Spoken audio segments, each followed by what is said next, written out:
Welcome everybody. My name is Tad Parzan. I actually am triple privileged today because I'm the president and CEO of the Burnham Center for Community Advancement, who has been working on this concept for quite some time. We're delighted to have this wonderful collaboration with Institute of the Americas. So my second privilege is I'm also the board secretary for Institute of the Americas, and very proud of the collaboration we've had and the great work that Institute of the Americas has done on this project. And my trifecta is Congressman Peters is actually my congressman.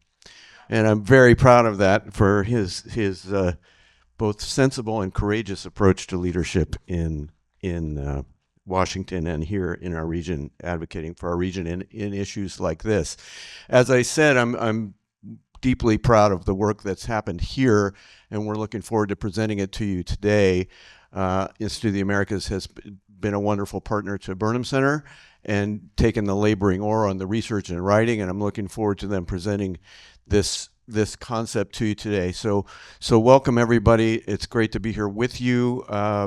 Please do make a point of, actually, if you give your email address, see that nice lady in the back there, her name's Sophia Eichner. She's the number 2 person at the Burnham Center.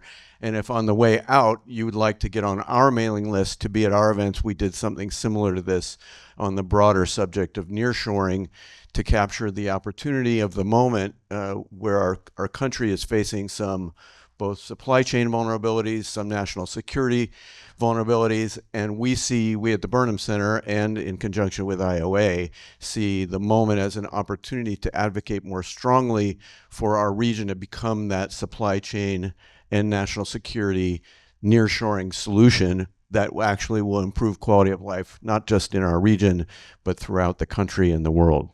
So with that, thank you again for being here, and I'd like to introduce Emily Desai from the Governor's Office from GoBiz. She has a nice video message, and then I'll turn it over to Richard.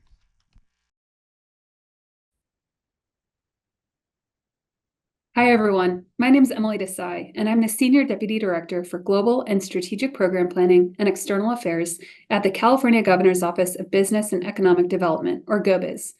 I'm sorry I'm unable to join you today. I'd love nothing more than to be in San Diego and avoiding some of the heat wave we've got going on here in Sacramento, but I know you're in good hands with our partners at the Institute of the Americas, Biocom, and the Burnham Center for Community Advancement. They've put together an engaging and informative program for you today with unparalleled expertise from both sides of the border. We at GoBiz are proud to have supported the report you'll learn more about today, which dives into the opportunities and potential for a world-class biomanufacturing hub in the Cali-Baja major region. Mexico's importance to California as a key trade and investment partner simply can't be overstated. Mexico is our state's top export market and our second largest trading partner overall, accounting for more than 15% of California's international trade last year, more than $95 billion in goods. Mexico also stands out as our state's 13th largest source of foreign investment, supporting more than 16,000 jobs for Californians. Unsurprisingly, the majority of this investment is concentrated in LA and San Diego, leveraging the robust people-to-people ties and cross-border economic integration that Southern California offers. Recent supply chain disruptions and geopolitical dynamics have led the federal government to place a renewed emphasis on nearshoring and friendshoring. As a result, we anticipate that our trade and investment relationship with Mexico will only continue to grow stronger. The Cali-Baja megaregion, of course, serves as the natural nexus of this bond. With a population of over 7 million people and a GDP of $250 billion, this binational region is well poised to reap the economic benefits of nearshoring efforts.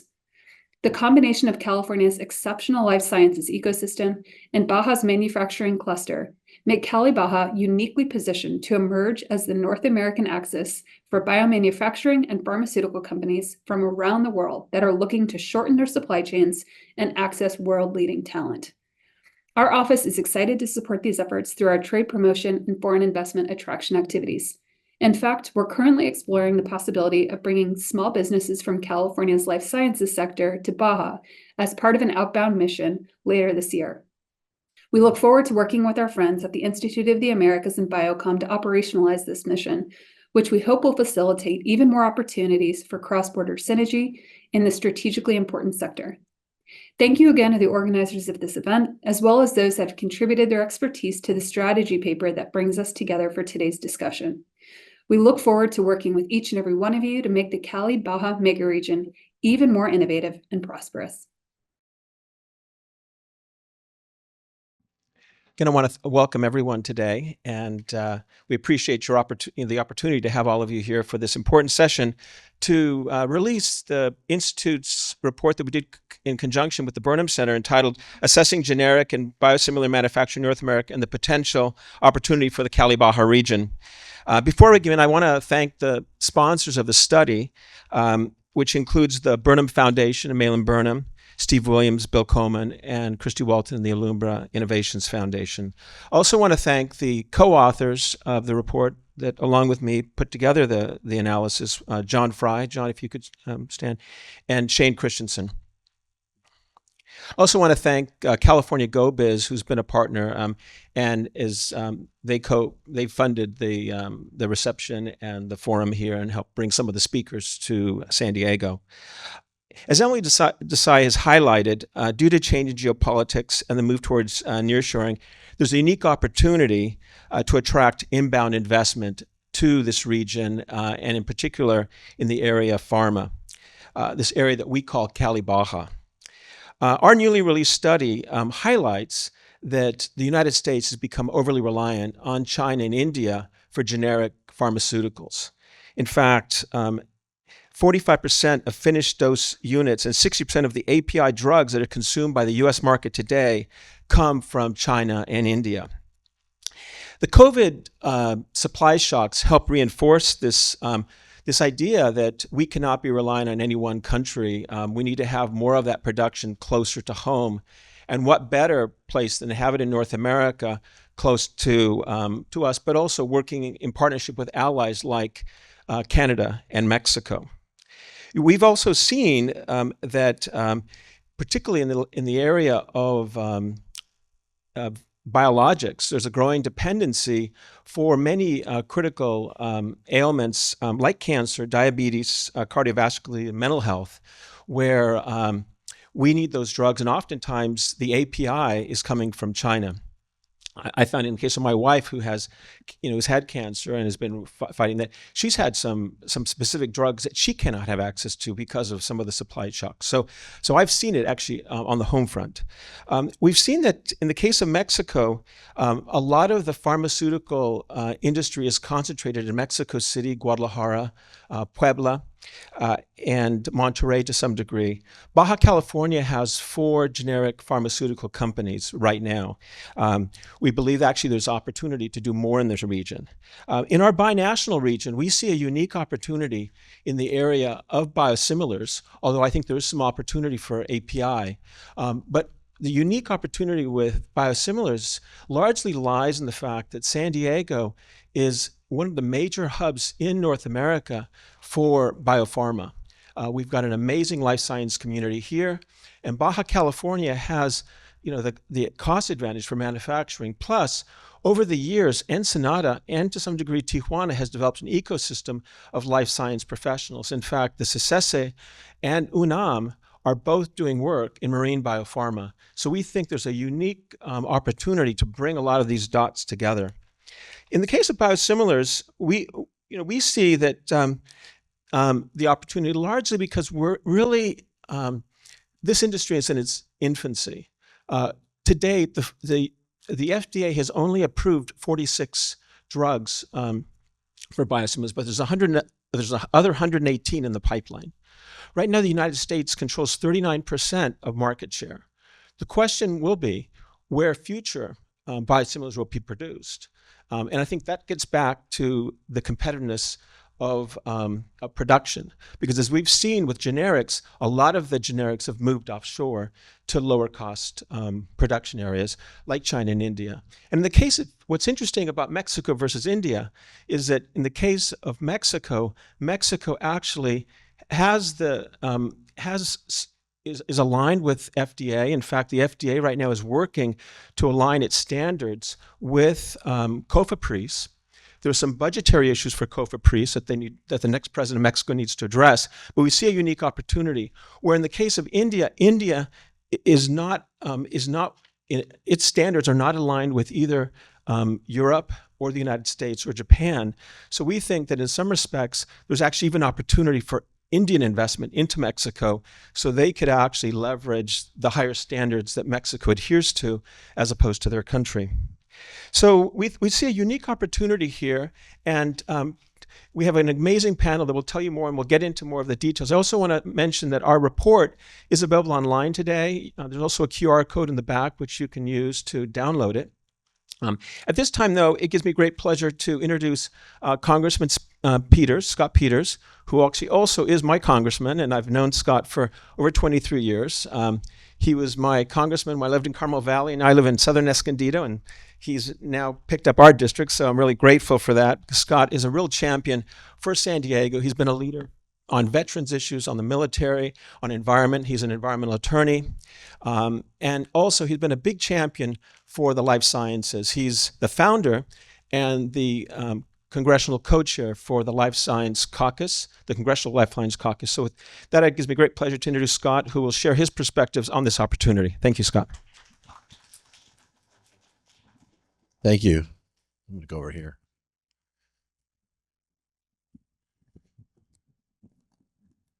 Well, good morning. Thanks so much for having me. I am Scott Peters. The district I represent goes from Coronado to La Jolla and then inland up to San Marcos in southern Escondido. I think a lot of people are jealous of that territory. And even with the clouds today, boy, is it hot in DC. I'm happy to be here with you.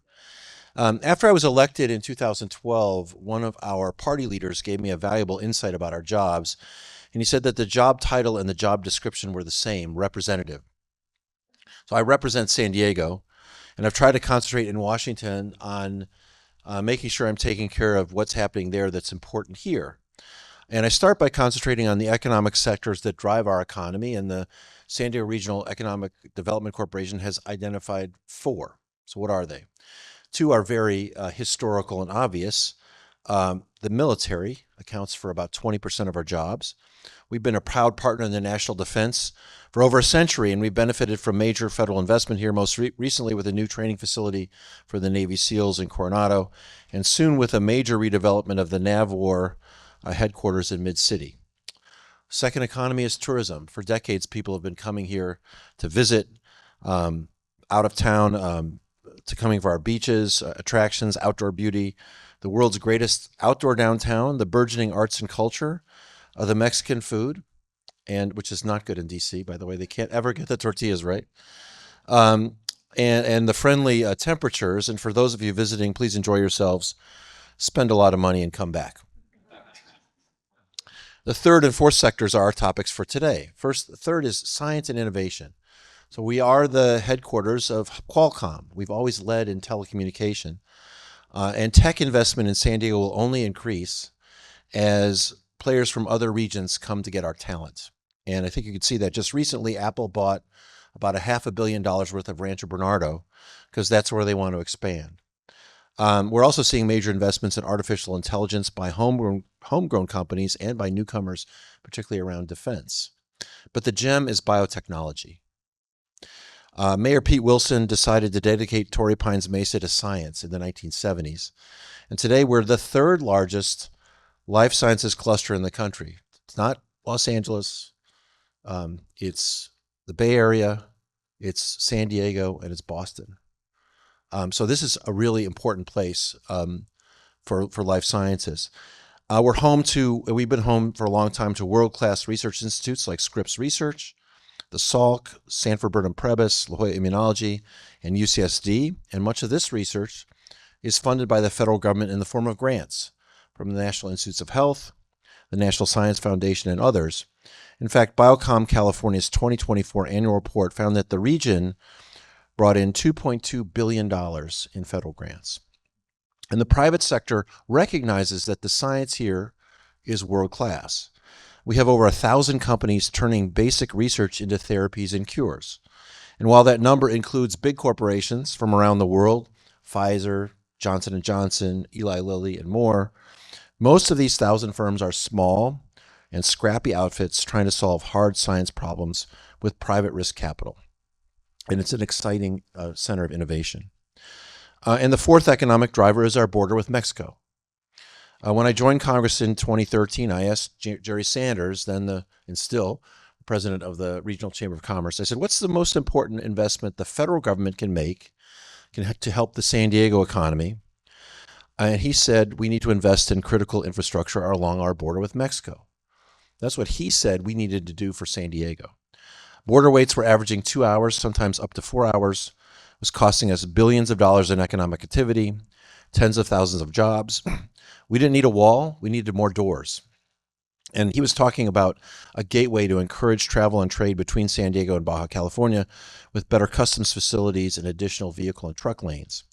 So back then, our congressional delegation, led by Juan Vargas, who represents the actual border, we went to work, and because funding for the port of entry at San Ysidro had stalled, we needed another $500 million. And we got the Republican-led House of Representatives, the Democratic-led Senate, and President Obama to help get the project finished. And today we have a state-of-the-art facility down there. It needs more people on the lanes. I know that. We're working on that too. So you don't have to tell me that. I know that. Today, our entire delegation is also working to secure the funds needed to complete construction of Otay Mesa East, which will add 10 more gates to the 23 we already added when we completed San Ysidro and Otay Mesa port modernizations. That'll give us a total of 62 lanes that improve efficiency as well as security.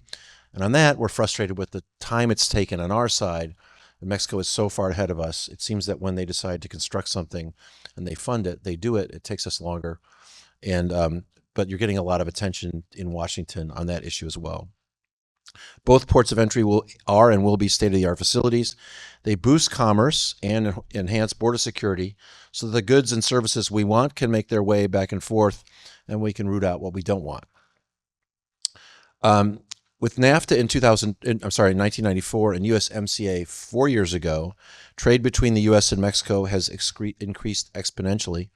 According to the Office of the USTR, the U.S. Trade Representative, this year Mexico surpassed China as our largest trading partner, with more than $855 billion in goods and services traded in 2022. Manufacturing of high-value goods in the Cali-Baja region directly employs over 400,000 workers, resulting in jobs on both sides of the border, and we have an opportunity to expand that number and increase the quality of those jobs as well.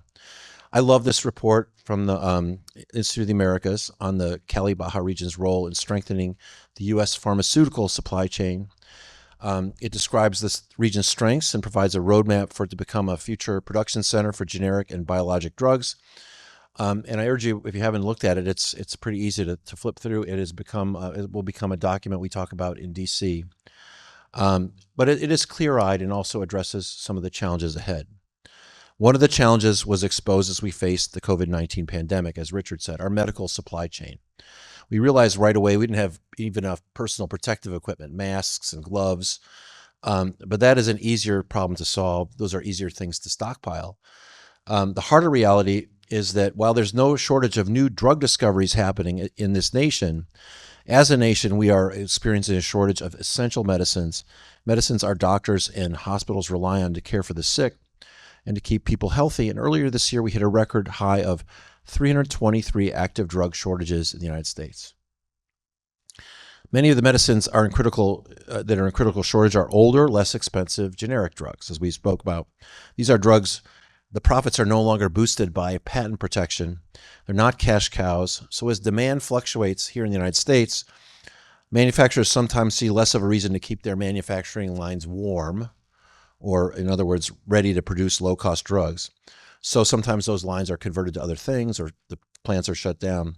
And increasingly, these generic drugs aren't there when patients need them. We're also vulnerable because of our over-reliance on others to produce the basic components for branded and generic drugs, active pharmaceutical ingredients, and key starting materials, API and KSM, you'll sometimes hear them said. And if China and India aren't going to send them to us, we basically don't have them. So persistent drug shortages, infrequent inspections of foreign manufacturing facilities, and other risks to global pharmaceutical supply chains demand that we take concrete steps to ensure a ready supply of essential medicines and medical products. And Cali-Baja is poised to solve this problem. I've described the scale and vitality of San Diego's life sciences innovation economy. This nation recognizes the need to onshore or friendshore our critical supply chains. Despite a lot of demagoguing about international trade, we're fresh off the expansion of our trade relationship through the USMCA, supported widely by both U.S. political parties. Everyone wants to claim credit for it. So we're really in good shape there. And Mexico has the manufacturing know-how and the skilled manufacturing workforce to make it happen. So this is obviously the place for our two nations to innovate, invest in research and development, and strengthen North America's pharmaceutical supply chains. The report is excellent. It will greatly help me as a member of the House Energy and Commerce Committee. We have just jurisdiction over healthcare and the drug supply chain we're talking about here. So I will be working on this directly. And there's no better place than here to tackle the problem. And I will make that case back in Washington. I hope your conference will generate some specific, actionable suggestions for federal policy. A couple suggestions. I'd ask that you consider not just tax incentives, which are indirect and politically fraught, as we approach next year the expiration of the Trump bill from 2017. I'm not sure that's your direct route. Let's consider levers like advanced market commitments to buy API and KSMs to make sure that they're available with a storage and distribution strategy that accounts for product expiration. I'd like to see storage, but obviously you have to think about the expiration dates of drugs. We should look at further use of federal resources to incentivize integrated continuous manufacturing in existing facilities for rapid, automated, and more sustainable and dependable API production. But any ideas you're going to have a great day today. You are now my committee on what to do about the supply chain for generics and biologics. By the way, biologics are additionally incentivized by the IRA. I don't know if you remember, they get a longer patent period than the small molecule drugs. So again, I think naturally we'll get some of that, but if we're intentional, I think we can really we can draw a lot of that here to the Cali Baja region. So I really appreciate the work you're doing. I thank you so much for inviting me here. I'm very excited about this and look forward to some really good ideas coming out of this conference that we can use and take to Washington when I have to go back. Thank you. Thank you, Scott. Scott needs. At this time, I want to introduce Shane Christensen, who is going to be our panelist and is going to introduce. Yeah, invite the panel. Why don't the panelists come up and Shane will introduce everyone. Shane is the Institute's diplomatic fellow, who is a State Department official on leave for a year and serving us, and he's done an amazing job. One of the co-authors of the report. Thanks. I've got one here. Okay. You guys can hear me okay? Yeah. Great.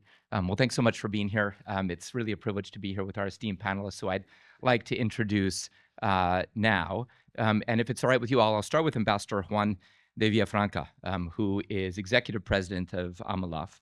It's an organization that represents 45 Mexican privately owned pharma laboratories with 70 plants and 60,000 direct employees in Mexico. And Ambassador de Villafranca really brings incredible experience from his time in both the public and the private sector. He served as Mexico's ambassador to Singapore, to Brunei, and Myanmar.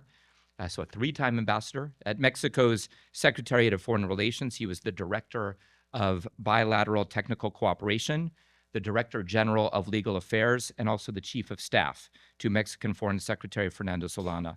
He was also the Commissioner of Patents and Trademarks at Mexico's Patent Office, known as INPI, and Director of Foreign Investment in Mexico's Secretariat of Commerce and Industrial Development. And the ambassador also served as the chairman of the General Assembly of the World Intellectual Property Organization, known in English as WIPO, and General Comptroller of Mexico's Secretariat of Tourism. He's been in the private sector since 2000. The ambassador has provided consulting in patents and trademarks, foreign investment, and business development. He's also been the CEO of a couple firms. I also want to note, I found this fascinating, that he's a multi-time Mexican squash champion. And in 2000, he was inducted into the Hall of Fame of the National Intercollegiate Squash Rackets Association. So we've got a world-class executive, diplomat, and athlete in our midst. Now, I don't know whether or not Andrew Rudman plays squash. You play squash? I Okay. But I do know he is the esteemed recent director of the Wilson Center's Mexico Institute. He writes and speaks on a variety of issues, including nearshoring, U.S.-Mexico bilateral relations, and Mexican healthcare policy. He's also the co-author of a Wilson Center report just published in June called Strengthening U.S.-Mexico Quality Pharmaceutical Supply Chains. Before joining the Wilson Center, Andrew was the managing director at Monarch Global Strategies, which is a boutique strategic advisory firm located in Washington, D.C. Sorry, Andrew, focusing on government relations and market entry access for companies interested in doing business in Mexico and also in other Latin American countries. And I'll just say that Andrew joined Monarch back in 2014 from pharma, where he served as deputy vice president for the Western Hemisphere. And he was really responsible for developing and executing policy advocacy strategies for member companies across the hemisphere, with a particular focus on both Mexico and Brazil, which you will all know have robust pharmaceutical sectors. Mr. Rudman began his professional career with the U.S. government, like me, and served in the Department of State as a tenured Foreign Service officer for, I think, about a decade. And then he was then in the Department of Commerce, where he was the director of the Office of NAFTA and Inter-American Affairs. Great to have you here, Andrew. Ms. Estrella Ocampo is Chief Business Officer at the Neo Pharma Group, which is a pharmaceutical company based in Mexico, focused on research, development, production, and the distribution of a wide range of medicines. Neo Pharma has expanded its operations significantly. It now has a substantial presence in Mexico, but also in Puerto Rico. In fact, under her leadership, Neo Pharma Group has increased its commercial activities in more than 20 countries. And her professional career started out as a research assistant at the Mexican Federal Supreme Court. She was a lawyer in several law firms, then joined the pharmaceutical industry in 2004 as head of legal of Psychopharma, which is a top Mexican manufacturer of central nervous system medications. And during that period, she conducted several strategic alliances with pharmaceutical companies in the United States, Europe, Asia, Canada, and a number of Latin American countries. So, Estrella, I guess we can say you're a serial global entrepreneur. Ms. Ocampo is a member of AmCham Mexico and of the board of directors of the Mexican Association of Pharmaceutical Laboratories. I think that's known as AMALAF. She also participates in the National Association of Drug Manufacturers and in the National Chamber of the Pharmaceutical Industry. So great to have you here. And last but not least, John Fry, who has been our partner in crime on the report. He's got over 30 years of operations and supply chain experience, most recently as a vice president with Thermo Fisher Scientific, where he led global teams in laboratory consumables, analytical instruments, and specialty diagnostics, while also leading high-profile M&A integrations, business consolidations, and also operation strategy at the corporate level. John really has a long history working in the Cali-Baja region and evaluating its benefits versus kind of comparable regions elsewhere in Mexico and internationally. And I'll just offer a couple examples. Back in 2021, he scaled production of a rapid PCR COVID test platform. And during the scaling process, he investigated a supply chain strategy to leverage Thermo Fisher's manufacturing presence in Tijuana in combination with unique process and test capabilities here in San Diego. And then back from 2012 to 2018, he led operations strategy for Thermo Fisher Scientific with over 150 global manufacturing sites. He developed a regional supply chain strategy, leveraging high technology centers of excellence with cost comparative regional operations in China, Eastern Europe, India, Mexico, and Southeast Asia. Back in 2009, he established a new manufacturing site in Monterrey, Nuevo León for Thermo Fisher. And then from 2005 to 2013, John managed global factory operations for Thermo Fisher Scientific with its largest employee population in Tijuana. So as you know now, John is co-author of our report, was the project manager for our work on this. So if I may, what I'd like to do is kind of begin our discussion, invite each of our panelists to offer some initial reactions to the Institute's report and the opportunity they see before us. And Andrew, if it's okay, I'll come to you first, given your work on thinking about the expanded, the need for expanded North American resilience for essential medicines. And I know you've really focused on the potential for kind of bilateral cooperation. Great. Well, thank you all. Really wonderful to be here. As the Congressman said, it is indeed nice to get out of Washington. It's about 100 degrees, or will be about 100 today. So it's nice to be here.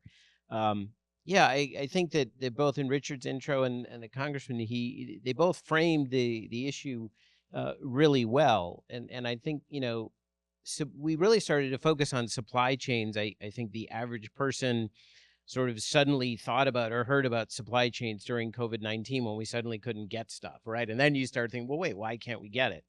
Um, and the focus has been very much on semiconductors and critical minerals, which are obviously extremely important, but so are pharmaceuticals. And I think there's been less attention, not obviously in this room, not in the report authors or Congressman Peters, but if you think about what the public is focusing on, it's all about semiconductors and critical minerals and less on pharmaceuticals. So that was what sort of prompted my co-author Jerry Harr and I to try to focus on this idea of how do we build a quality supply chain and how do we do it bilaterally, given all the advantages that you all know well here in San Diego, the advantages of U.S.-Mexico collaboration and the potential for that.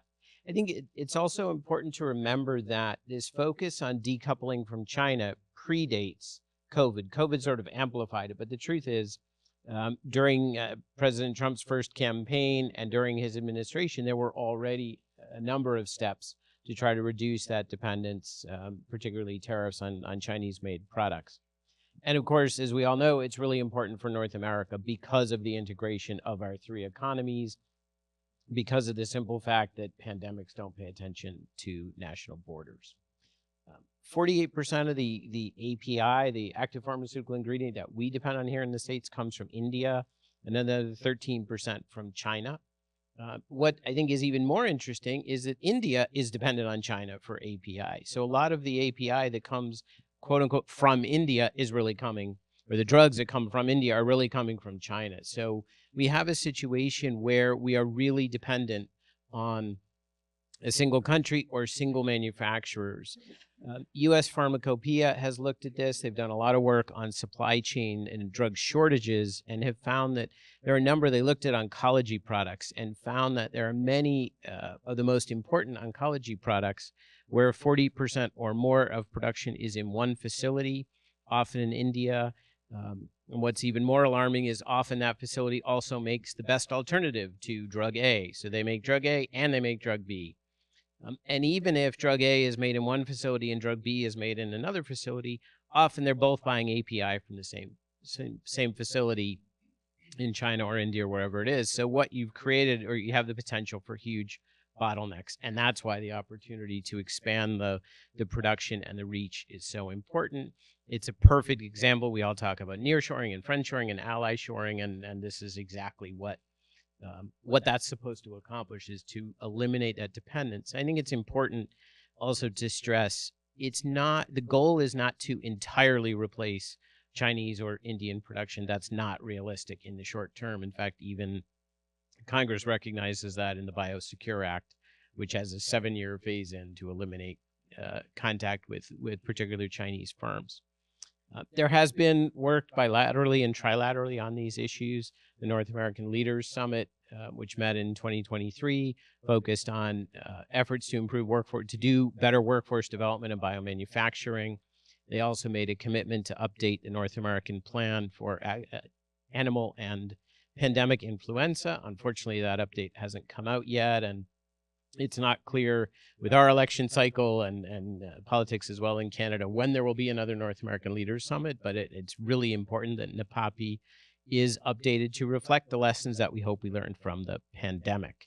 The high-level economic dialogue between the U.S. and Mexico is another opportunity to have discussions and engage bilaterally. That the HLAD, again, has focused mostly on semiconductors, but they have done some work in the medical device space, and I think there may be opportunities to emulate and build on that on the pharmaceutical side, the goal being, as was alluded to try to ensure that COFEPRIS and FDA standards are, if not identical, equivalent, to the point that there's a lot more confidence that if COFEPRIS has approved a drug, it could be used in the States. Right now, COFEPRIS does sometimes accept foreign designations, foreign inspections. The U.S. doesn't do that. And that, again, may be a long bridge to cross, but it's something that we should be pushing toward. And I'll just mention quickly a couple policy issues that we included in our paper that I think are really interesting. Maybe the most important one is the cost question. There's so much focus on reducing the cost of medicine in the U.S. The reality is producing in Mexico or the U.S. is likely going to be more expensive than India or China. So I think the policy question is, are we willing to pay more for a given drug to be more confident in its reliability and its availability? So I think that's one policy issue that needs to be thought about. And then in terms of incentives, the Congressman mentioned this, guaranteed manufacturing commitments is really important. If a company is going to invest what could be up to $1 billion to build a new facility, they have to know that somebody's going to buy the product. And the risk now is that if I have a contract with the VA to sell aspirin at a penny a pill and somebody comes in and says, no, I can do it for 0.9 cents, then I lose the contract. So that's another thing that has to be looked at. And there's lots more we could all talk about, but I'm going to stop there. Thanks so much, and thanks for leading us to some considerations for federal policy. Embajador, if we can, let's come to you next. And I think it would be great if we could hear a little bit about your perspectives of the kind of current landscape in Mexico's pharmaceutical sector and its readiness, perhaps, to help supply the U.S. market, including based on AMLAF's kind of member companies. Thank you very much for the invitation to participate in this event. I think it's very important, and I think the congressmen have touched very clear some of the points that worry us. And I would like to mention, number one is we have to first to convince the leaders of the importance of developing pharmaceutical in the region, in the area. First, North America, and of course, I see a big opportunity here in this region of Cali Baja. Andrew mentioned the dialogue, the high-level dialogue, but we have to recognize that it was mentioned pharmaceutical, but it was mentioned in a very shy way, not something very, very strong.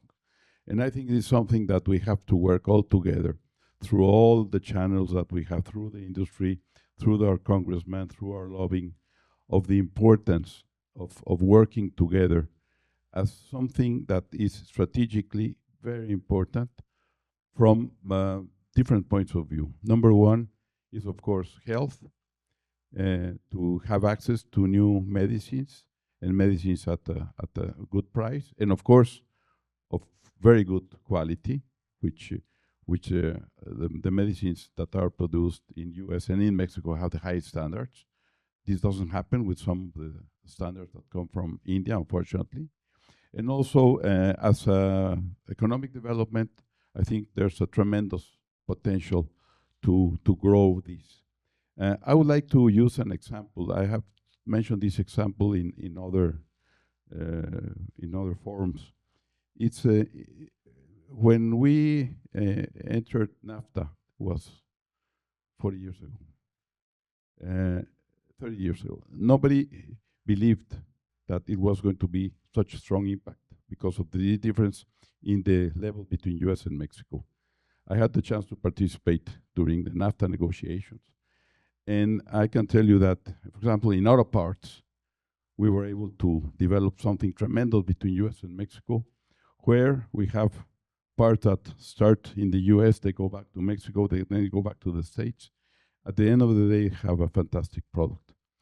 And I think there's something that can be done definitely in pharma, in biosimilars, and we have not done it. Why we have not done this? Because at least on the Mexican side, and I believe also on the American side, we have been in a comfort zone. Mexican laboratories have been comfortable with our market. We have the 12th largest market in the world, and they have been very successful. And I would say it's also that it's one of the industries, the group that I represent, there are 100% family-owned laboratories, and maybe it's the activity where we have more reinvestment of all economic activities. Here we have labs that are second, third, even some fourth generation. But it has been a lot of work through many years. Some of our labs have been over 80 years of existence, and have been through a lot of work, ups and downs. But at the end of the day, they have been able to not only to survive but to grow and to have very good quality and state-of-the-art facilities and very qualified people. So now with this, after the pandemic, we realized that the bells rang, emergency, there was a disruption in the supply chain.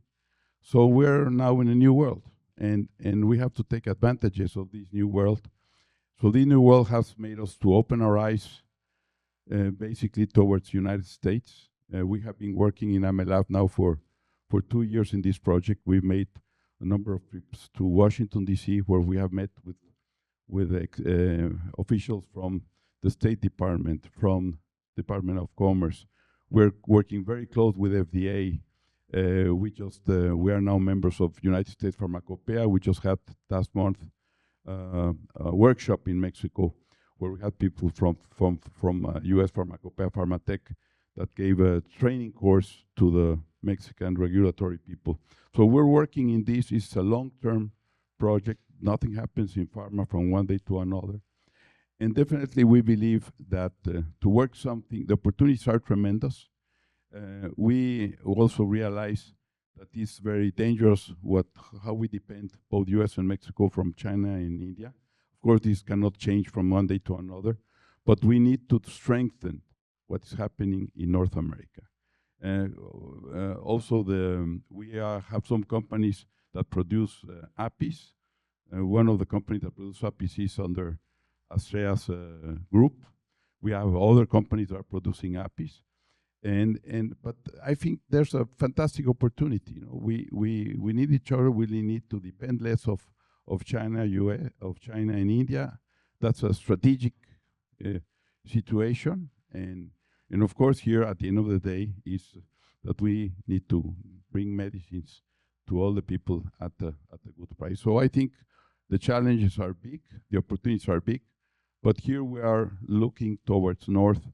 And here we don't see a situation of competition, and it's something we have mentioned in many places. We see it as something that we can combine and we can complement with US. And we can, I think, doesn't matter where things are built, or produced, Mexico and US, but we have to work together. And I think this can strengthen tremendously and give us more resilience to any situation that comes. They strengthen the markets, and I think opportunities are tremendous. No? And particularly in this area, I think there are a lot of opportunities. Of course, here in Mexico, we are going through a change of government. We'll have a new president as of the 1st of October. And I can tell you that we've had a very, very good dialogue, even though it's part of the same party of President López Obrador. We've had very good dialogue with the team of Dr. Sheinbaum.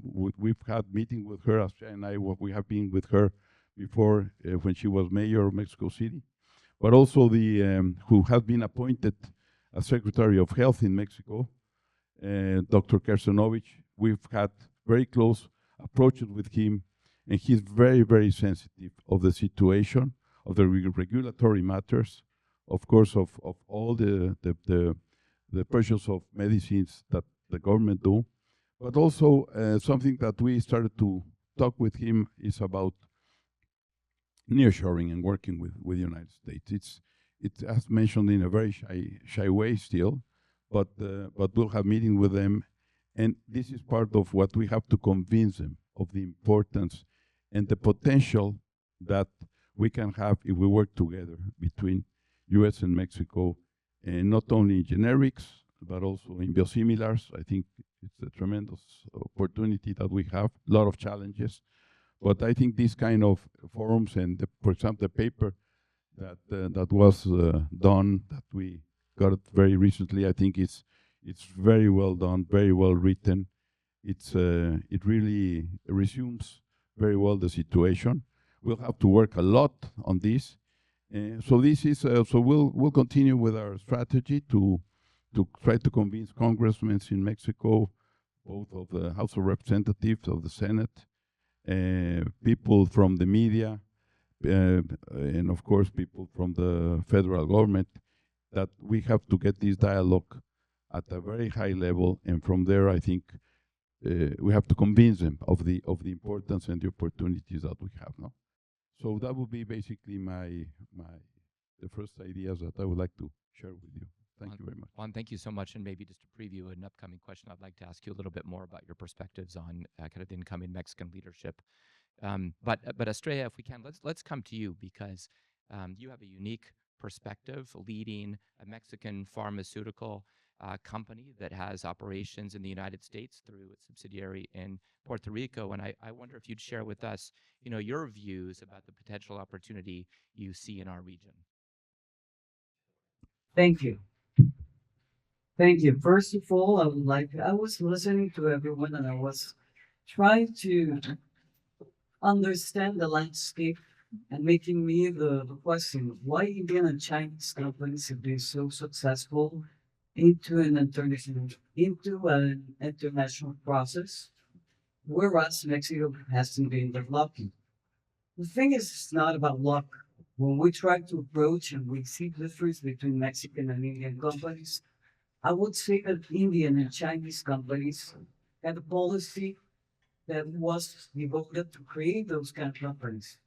Many years ago, both governments decided that they would have a very strong pharmaceutical business. And they started to create infrastructure. They started to develop a workforce. They created incentives. Whereas in Mexico, the companies that you will find, and Juan was explaining a while ago about these companies, you will have companies that have been there for 80 years. You have companies in India that have been created and are 10 or 100 times bigger than Mexican companies, and have been created in 5 years. So, what is the difference in the landscape? Can Mexico get up to this challenge? I think it can. But nowadays, if I can give you figures, Mexico only exports, if you see the exports of pharmaceuticals in the United States, it's only 1.8%. I just heard the congressman a while ago, and he was explaining it's true. Mexico is one of the leading commercial partners for the United States. But within the pharmaceutical sector, there is a huge gap.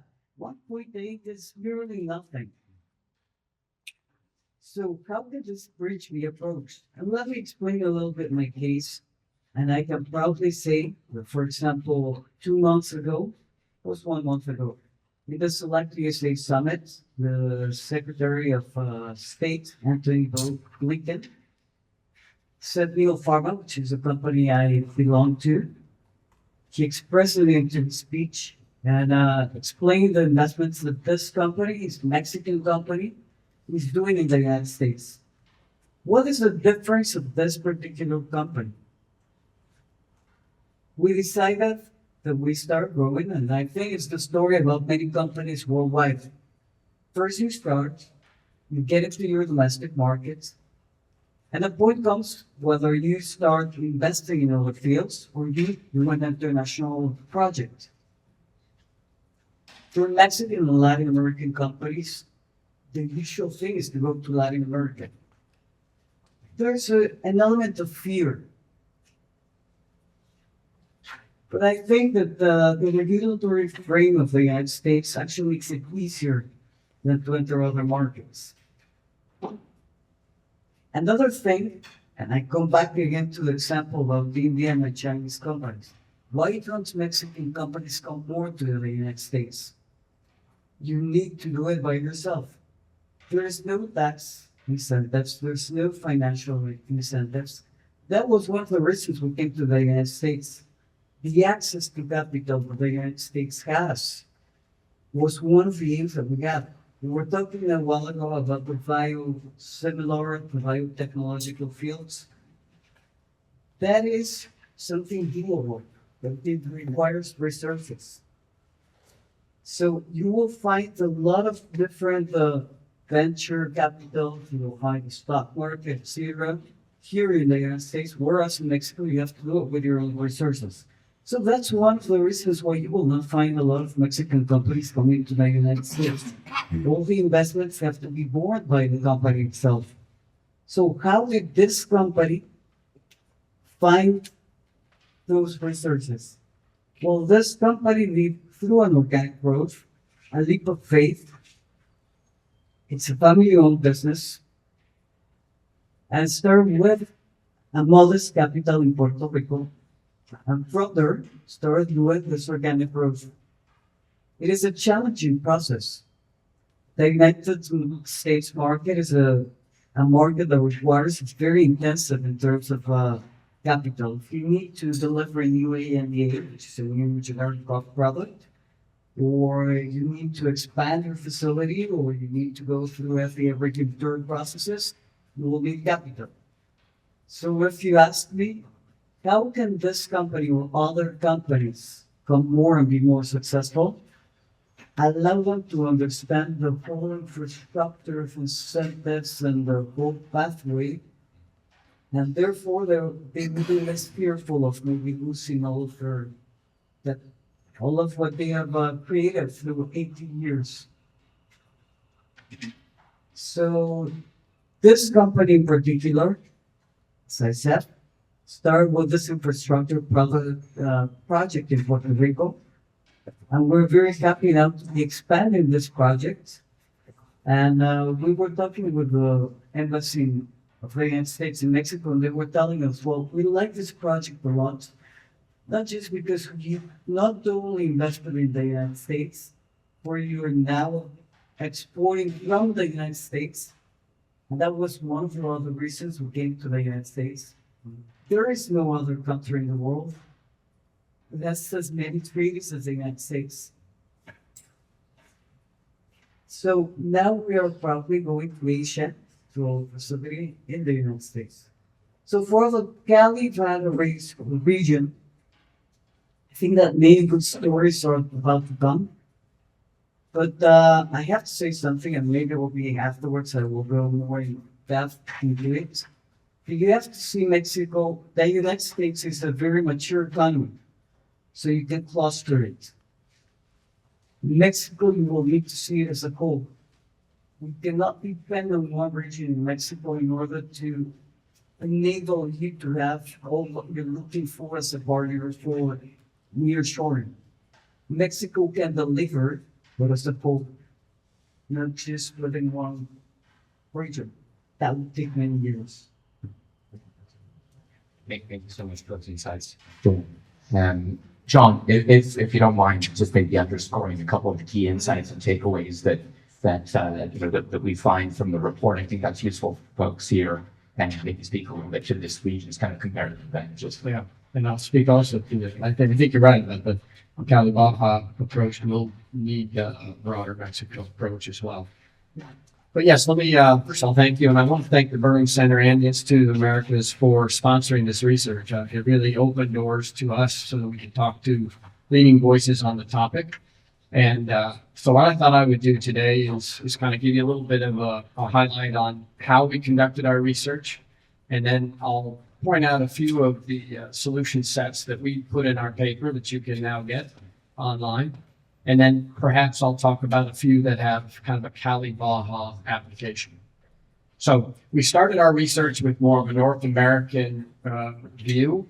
And I would say, like many have said here previously, very quickly realized we need to de-risk the supply chain of generic drugs. And it starts with the shortages that have been referred to before, but it's also down to the unique, I would say, sole source supply chains that Andrew mentioned in China. And then, of course, we haven't talked a lot about it, but there's national security concerns as well. So clearly a problem that we felt like we could pursue and try to find these solution sets. And so the first one, I would say, is around these binational solutions. And we talked a lot about them today around domestic Mexican manufacturing. I think that appears to be one that is close at hand, and something, if we can get the right incentives in place, could be one of the sources of supply. Richard kind of referred to it as well, but it's not just domestic Mexican manufacturing, but there is also the possibility of seeing, say, India pharmaceutical companies that could invest in both the U.S. and particularly Mexico to be cost competitive. They're continuing to want to find opportunities to enter the U.S. market, and that could be another opportunity for binational cooperation. And then there's this whole, once that starts to happen, you start to see partnerships start to unfold and things of that nature to de-risk the cost of building these large, very expensive plants. So I think that's one area that we not noted in the papers around, I would say, binational solutions. The other we haven't talked a lot about today is really nonprofit approaches. And those are very unique. We found several during the course of our investigation. One I'd like to highlight is around an organization called the API Innovation Center in St. Louis. And what was unique about what they did is really they brought together their communities. So we talked a lot about active pharmaceutical ingredients being the source of many of the shortages. What they decided to do is form a corporation in St. Louis, and they brought together their educational institutions, their private companies, and they've come together to basically produce API and try to do it competitively. And how they're doing that is they're using analytics to target the right API to make. So that's unique and different. And then also using some of this new technology that's out there, this continuous, the congressman spoke about it, this continuous manufacturing approach. So they're trying to be competitive in making API here in the U.S. and using their community to kind of bring that to bear. So as we started to look more at Cali Baja, we kind of explored those two threads. And as mentioned before, there are four generic manufacturers of pharmaceuticals in Mexico today. And they're just making the final dose. I'm sorry. Thank you for the correction. Yes, many more than that. But there are only four involved. So and they're just basically making the final dose. So they're importing their API and their KSMs. But one of the companies that we found there, part of Juan's group, is SBL Pharmaceutical, and they're wanting to be part of the solution. They want to find a way that they can make essential medicines towards this cause. So what he'll be able to do, and many companies in Baja can pursue, is really to leverage the #1 medical device cluster in North America. I mean, that's what we have today between San Diego and Tijuana. And so there was some mention about that earlier by both the congressman and Richard, but the way I see it as an operations executive is we have a fully regulatory trained workforce south of the border that know how to make medical devices and can be brought to bear towards making pharmaceutical medicines. So I think that's a clear opportunity for this region, but I would also agree that it's probably more of a broader Mexico initiative. So the second one is really around this community type approach, and maybe not so far as a nonprofit, but bringing together these educational institutions here, bringing together the research institutions that we have here in San Diego. And the reason obviously is that we're known for biotech. And so if we're going to be a cluster to really attack the generic medicines challenge, then biosimilars is really an opportunity for the region. And as was noted previously, there's only 46 that are approved today, but there's so many that are in the pipeline that will eventually need a biosimilar alternative. But during our conversations, a number of the professionals that are in the space today are saying it's going to take time. And the example that they like to use is around Humira, if you're familiar with the arthritis drug. It came off patent last year, and 9 different drug companies produced biosimilar alternatives to compete. And really the uptake just wasn't there. There wasn't a significant uptake, and there's lots of opinions about why that didn't happen. But most are referencing the fact that there still needs to be more education of physicians and patients, and potentially some more regulatory changes in order to really get that uptake where biosimilars eventually needs to be. So clearly San Diego, what they pointed out to us though is San Diego has the talent. This region can be a biocluster or a cluster of biosimilar manufacturing. It all starts with talent, and potentially because it's a binational region, there's something unique here that can be brought to bear. So maybe I'll stop there and answer some more. That's great, Sean. And what I'd like to do, if it's all right, maybe I'll just ask each of you a question, and then we'll make sure we've got time for a few audience questions as well, and just maybe ask you to keep your next responses to about 2 minutes or so. So Andrew, let me ask you about kind of how you see the current climate on Capitol Hill for supporting legislation around promoting greater resiliency when it comes to essential medicines, and just how do you see the policy environment kind of evolving in the coming year?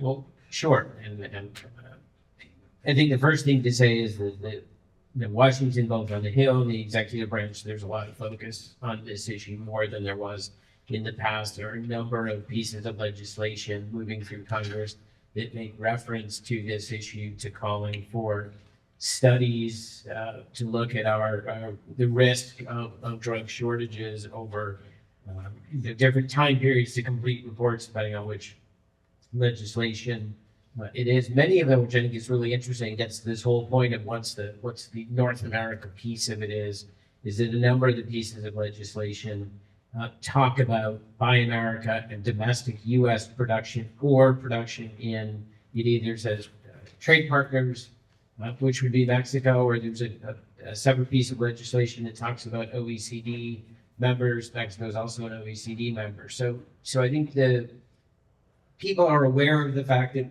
we in the U.S. alone are not going to be able to solve the problem either, and that we do need to collaborate, and we need to, again, using the terms of friendshoring, ally shoring, nearshoring, we need to think beyond our borders, but if you will, think among friends. So there is interest. There's also the Biosecure Act, which I know many of you have heard of. That's a piece of legislation that, to me, a little bit interestingly, focuses on 5 specific Chinese companies with which U.S. firms that get support from the U.S. government aren't going to be allowed to do business. But as I mentioned before, it's a 7-year phase-in, 7 or 8-year phase-in until 2032, which shows you just how complicated it will be. But I think the answer is that the Hill is aware and focusing on it in various different ways. I'm not going to even attempt to predict what kind of legislation may or may not pass between now and January 21st. But I think once we have a new Congress and a new president or re-elected president, however it turns out, I think the interest will be there. And as the Congressman mentioned, it's pretty bipartisan. I don't think there's anybody who's going to stand up and say, no, we shouldn't reduce our dependence on China and India. It's always nice to remind ourselves that they're bipartisanship still exists. Ambassador, when it comes to kind of nearshoring the pharmaceutical sector, where do you see the incoming Mexican government headed? Is it going to be poised to take advantage of this? And if I can add a follow on, what's the current readiness in your view of Mexican pharmaceutical companies to partner with biotech companies here in California? Well, I think we have progress. I think very important that we have a very good dialogue with the new government to come at the level of the president, Dr. Sheinbaum, and of course the Secretary of Health, and also I think the new Secretary of will be the economy, he handles commerce and trade. So we also have access with him. So I think it's important to convince them, and not to press, to convince with elements of the importance to do this.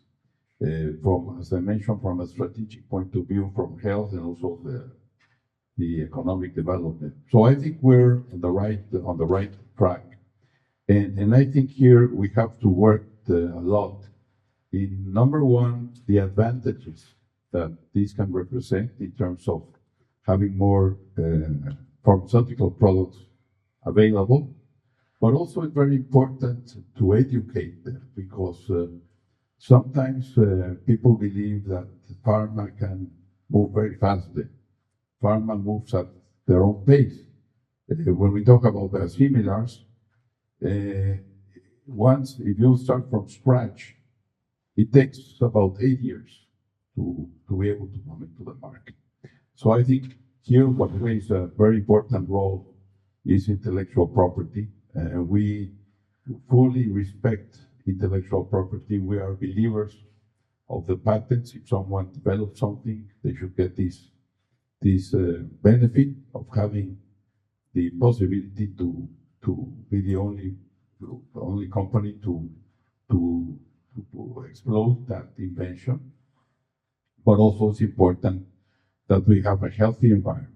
Once a patent expires, that you can come into the market with a biosimilar, because then the price goes down dramatically, and we need to have also certainty from the economic point of view and also from the regulatory.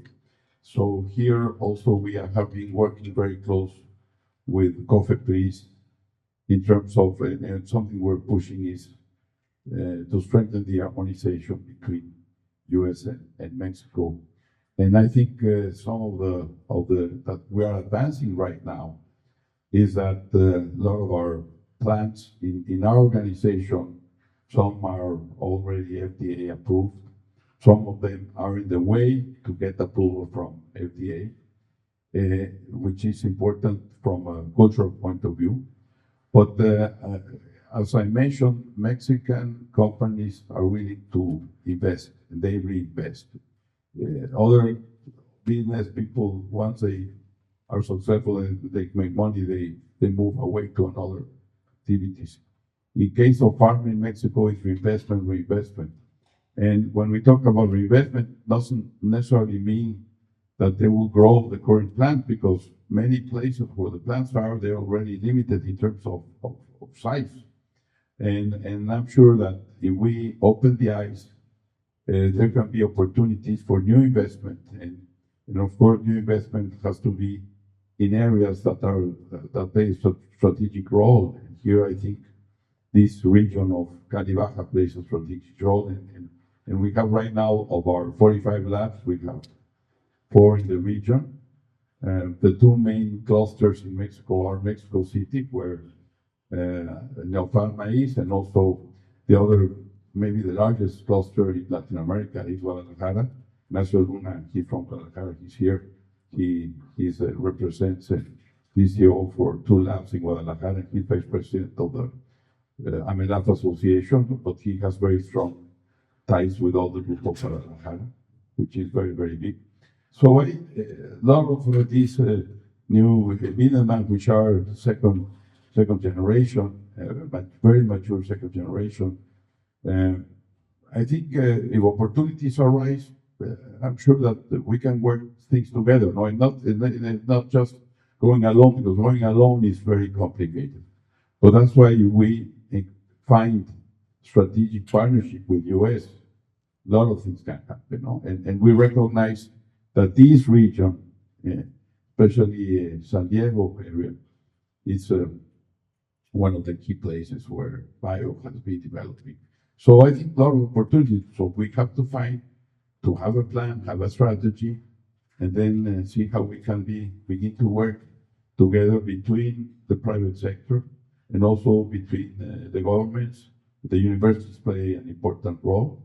So I think there are a lot of opportunities, but we have to do our homework to convince first, at the very high level, the leaders, and also in our case, the owners of the labs, that we have to see abroad. Now they're trying to see abroad, but we have to find the right opportunities, and then we can see how we can get for these projects the financing, the funding. It can be investment of the companies, but also there can be some other funding sources that can be interesting. But we have a very big challenge ahead of us. And going back to your question, I think we are on the right trend, and I'm convinced that the new government of Mexico will understand much better what is happening, has a much more is much more structured, Dr. Sheinbaum. It's going to be, I think, more pragmatical, less dogmatic, and that has been shown in some of the people that have been appointed by her that will take over office in 1st of October, where the President López Obrador mentioned that for him the important thing was to have 90% loyalty, 10% capacity. And I think that that's, even though the same party, I think there's a big change with Dr. Sheinbaum, because we can feel that in all the positions that have been appointed has been, of course, they need to have loyalty, but we see from a technical point of view that the team that is getting together is strong, and we feel confident that we'll be able to do very interesting things with the new order. Okay, thank you very much for those comments and for outlining the need for not just leadership, but really a multi-stakeholder approach. Estrella, let's stay with the Mexican perspective for a minute and ask you what you see as the kind of key challenges and opportunities to expand binational cooperation in producing essential medicines. And if you'd be willing, it'd be nice to hear your thoughts about how we can further kind of incentivize and develop talent on both sides of the border. Sure. I think first we need to do a short and even long-term plan, because if we want to have everything, the first regulatory harmonization, and as Sandra was saying, like dispersing everything from Asia won't be possible, and maybe never. And I mean, the world is globalized nowadays. But first of all, coming back to your question, I would say what this area of the world needs to understand is, where is the value in the supply chain? Mexico needs to understand where they can add value to the United States in a short, medium, and long-term planning, in order for them to start creating a workforce, start creating infrastructure, and therefore delivering that. And the United States being able to envision what they can get from Mexico. I think that will be the realistic approach. And I will add that for the short term, will be private companies doing the efforts. We think this is a national effort. I think in the short term would be difficult to understand, because many regulatory work needs to be done by companies. For the midterm, I would say also that we need to sell better what Mexico is capable for, because yes, there's 4 companies in the Baja region, but there's nearly 400 Mexican pharmaceutical companies, and they go from vitamins to oncological products. We also do APIs, and let me give my case. For example, we started building a facility for a very big company here in the United States, and even if it seems, as I said a while ago, Mexico needs to be understood as a whole rather than by regions because of the maturity of its economy. So we will be doing this facility is being built in the state of Mexico, and it takes like 130 hours to reach here. The specific Institute of the Americas, 30 hours. So it's not, there's a lot of ports, so there's a lot of sea commerce that can be undertaken. Though there's a need for infrastructure in terms of railways and roads. So I come back to the question and I say, we need to understand this plan where Mexico can add value, short, mid, long term. So that's the first challenge. Where can Mexico add value to the United States so that the investments and all the necessary also regulatory processes will come afterwards, derives to that. Because if you see the Indian and Chinese cases, it's how they worked. They understood where they could add value, and they start creating a whole infrastructure towards that. So then in terms of the labor force, I was going through what you wrote, and I found it very interesting, saying, why not do these exchanges where there's a technical capacitation and there's also professional capacitation? And actually, let me give also our case. When we went to Puerto Rico, which is one of the world's biggest pharmaceutical hubs, we didn't expect it to not have the abilities to do development of pharmaceutical products. It's because they mostly manufacture. But it was good teaching, because we found a lot of programs of theirs in the United States, and I think that from this particular case, and share it afterwards in detail, well, we started doing co-national capacitated people in Mexico, and then through the universities in Puerto Rico, we got some grants from the federal government. And there was also technical capacitation going through the federal government of the United States. And like that, we could create two companies, which are mirror companies, one in Mexico, one in Puerto Rico, that are now working to develop products, pharmaceutical products. So I do believe that there's professional workforce on both sides that can share experiences and therefore be able to deliver what we're looking for, which is this region to become more independent. Thank you so much, John. Can I ask one final question, which is, get your thoughts on what it's going to take to incentivize the production of generic and biologics in this region? Yeah, well, financial incentives are always an accelerator, right? So I think that's what the region would like to see.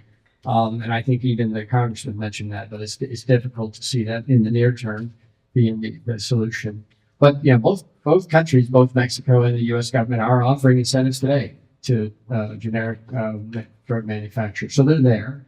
But I don't think we'll spend a lot of time of my time talking about incentives. That's not my area of expertise. But maybe there's some other indirect investments that I can talk about that came through in our study. And one of them is around security. So, every time we started talking about more supply from Mexico, when you talk to people from the United States, there's always that concern about, some of the security issues, things like fentanyl, et cetera. And so the dialogue tended to move towards things like dedicated industrial parks or potential pharmaceutical free trade zones or things that could just, kind of help kind of address some of the security concerns and making sure that you can produce and distribute drugs safely. So those are potential incentives as an example that could be made. The other is around talent. So I think the great thing about this region is that we have the universities that are developing the talent both in San Diego and in Baja California. And particularly in Baja, in our study, time after time, the companies we talked to said that the educational system is generating the engineers they need for the sectors that exist today. So we had the chance of actually visiting Ensenada and seeing some of the programs that are there today that are good programs, just not nearly at a scale that the region would need if we were really going to proceed with more of a binational pharmaceutical production area. So more chemistry-based programs, biology-based programs, maybe on the other side of the border. Another area that came up in anyone we talked about or talked to was affordable housing in this region. And unfortunately, I don't think any of us have that solution today, but there's a lot of work being done on affordable housing. But talent is the key if we're going to kind of pursue this opportunity of generic drug manufacturing. And so, there continue to be efforts around developing affordable housing in the communities. And then finally, I'd probably build on this community-based solution, and it's really more of I would call it an enabling investment, and that is really to pull together kind of a working group. It doesn't have to be a nonprofit, but it's really gathering the leaders of the community to sit down. Those pharmaceutical companies that have an interest in operating in the region, their contract manufacturing partners, members of the educational community, and really kind of getting together in a little bit, like Estrella mentioned, it's kind of outlining the roadmap, what it's going to take as this sector develops for biosimilars in particular to really kind of work through. It has to be a community kind of approach, just like was done previously to some of the other life science sectors that we enjoy today. Chung, thanks so much for outlining your views of a couple concrete next steps. I think we probably have time for just a couple questions. Why don't we come to the audience and see why don't we start with you, Lynn? 6 And months. here, let me give you this. Backstory is 6 months ago, Scripps pulled together a pandemic preparedness ecosystem. They invited all of the pharmaceutical houses who participated in developing antivirals and said, what did you learn from this? You got off your 8-month program and got to 15 months and pushed it out. What kind of lessons are we going to go forward with? How do we utilize what could have been just crisis for salvation in the future? And that's what you need to do.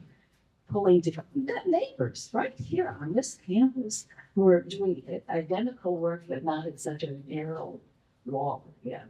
Invite this community. You've got UCSD filled with top talent. You've got an engineering school, you've got pharmaceutical genius surrounding you. You don't have to look elsewhere. Hold this community together. I taste here and there.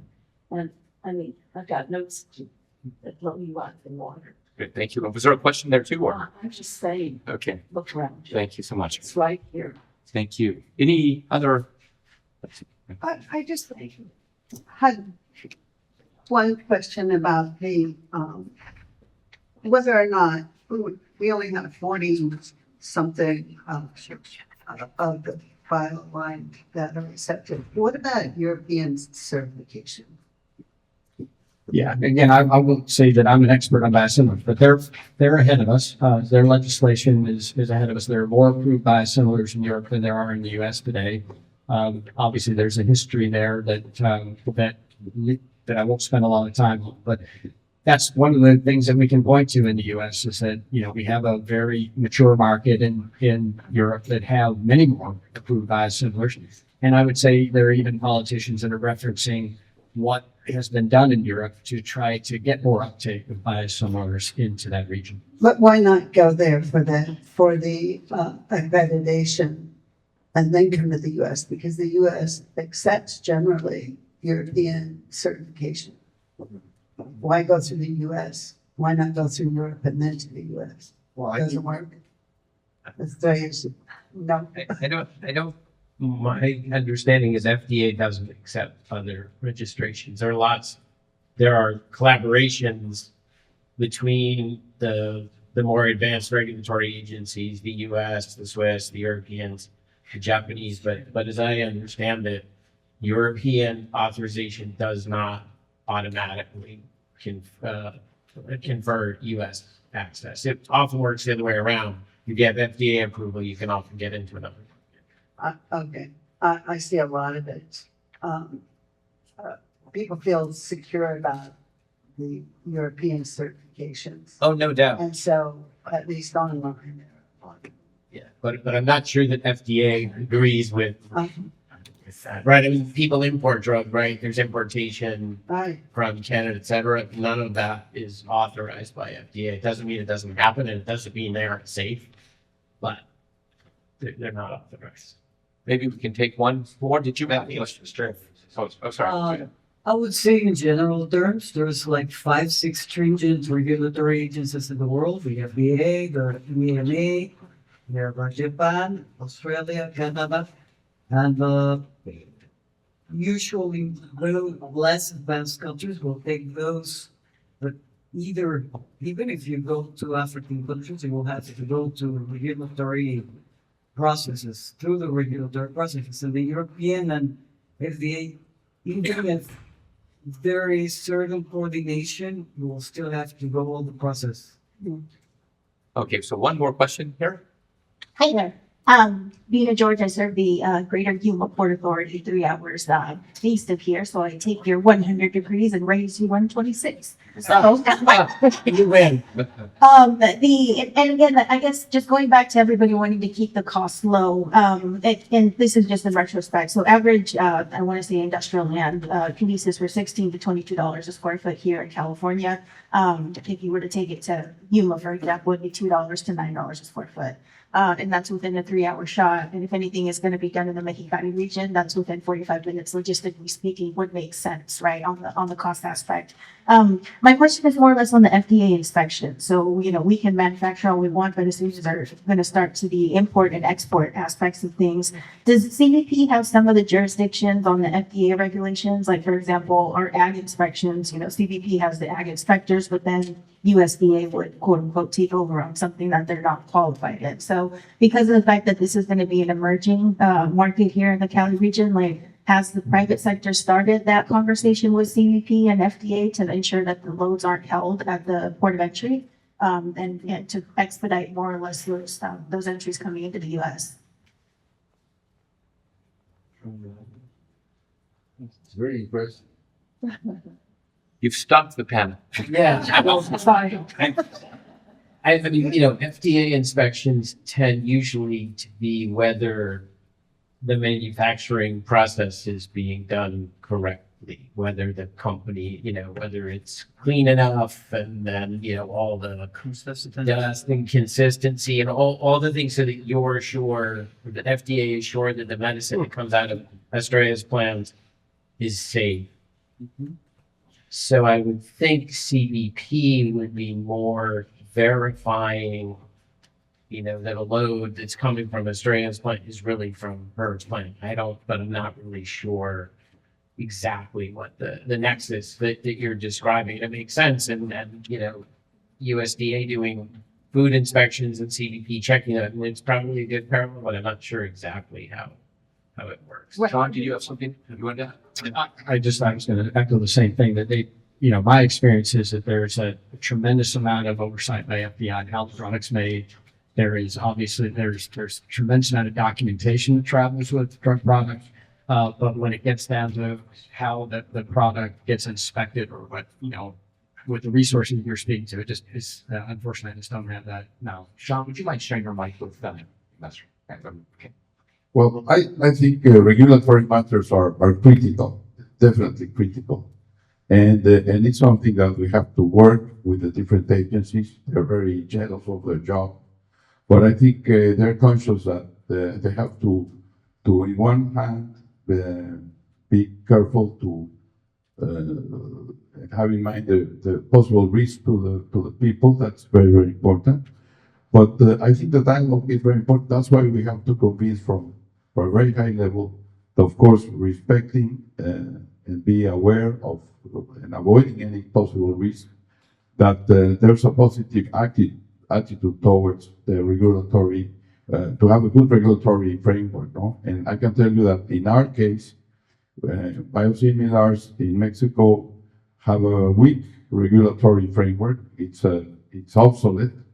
And we've had for the last year very good conversations with the Mexican regulatory authority, where of the labs that we have in Mexico, we have 11 labs that are right now in biosimilars.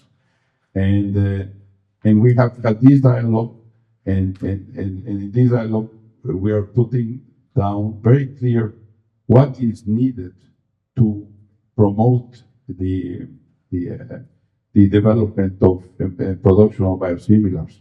So if we work in one hand with our regulatory agency, but also we have mentioned that it's important that at the high level, the regulatory agencies are more aware of this. I think we can begin to construct something. No, it takes time, but definitely regulatory matters will play a critical role. When I was invited to participate in AMELAB 6 years ago, I knew that regulatory matters were very important, but every year I know that, and I learned that they're more and more important. They're critical. So it's a basic element to develop any kind of economic development, the new plants. Regulatory matters play a key role. So we have to do a lot of lobbying with the governments and with the agencies to have the proper regulatory environment and proper regulatory framework. We have crossed our 10:30 threshold, so perhaps if there are additional questions, I could ask the panelists if they'd stick around for a few minutes and people could come up. But I'd like to thank all of you and just offer Richard Kai an opportunity to say any closing remarks if he'd like to. First, I want to thank the panelists. Shane, thanks for doing a great moderation. Andrew, Estrella, Juan, and John. I think we've had a really rich discussion. As you can see, there's a lot to think about in the context of building more essential medicine resiliency in North America. I agree with Estrella that we need to think about this much more in a North American context. Anthony Scardello, who heads the API Center in St. Louis, when we spoke with him, talked about the need to have at least 7 or 8 regional centers that are attacking this problem. I think in the case of what they're doing with the API Center, they've got a comparative advantage because they've got this investment through Mallinckrodt and an ecosystem of professionals that have been focusing on small molecule drugs. I think here we have a comparative advantage because of the life science community here and what's been developed in Ensenada and in Tijuana, to some degree in Tecate. But there's a lot of work to do. I think it's a work piece of the puzzle. There's a lot to do. I think some of the takeaways from our panel, I think, are very insightful. I think there's challenges, there's opportunities, and it's going to take some time. I think our analysis highlighted that we're looking at minimum 5 years to begin seeing some of these opportunities if both governments begin to lean in and address some of the issues that will provide more regulatory certainty for companies. And I think what Congressman Peter spoke about is the opportunity to maybe create more certainty of market by maybe having the federal government look at pharmaceuticals as the way they do oil. We have a strategic oil reserve. I think we need to have a strategic medical reserve for critical medicines in case of a crisis. What happens if China were to cut us off on critical cancer drugs? I've seen personally what that can have just because of some of the supply chain shortages that we've had. The other thing I think that Congressman Peters raised, and I'm going to have the Institute take a greater look at, is on the IRA, because we overlooked the fact that there are some biopharma-related incentives in the IRA, in the Inflation Reduction Act. So I think something we're going to have to take a look at, which I think provides opportunity for Mexico, because the focus of IRA has been really on EVs. But I think there's some other opportunities that we can look at. So with that, I think I'll have to close. Thank you all for coming. And we hope that you'll participate in other forthcoming programs of the Institute. Thanks again.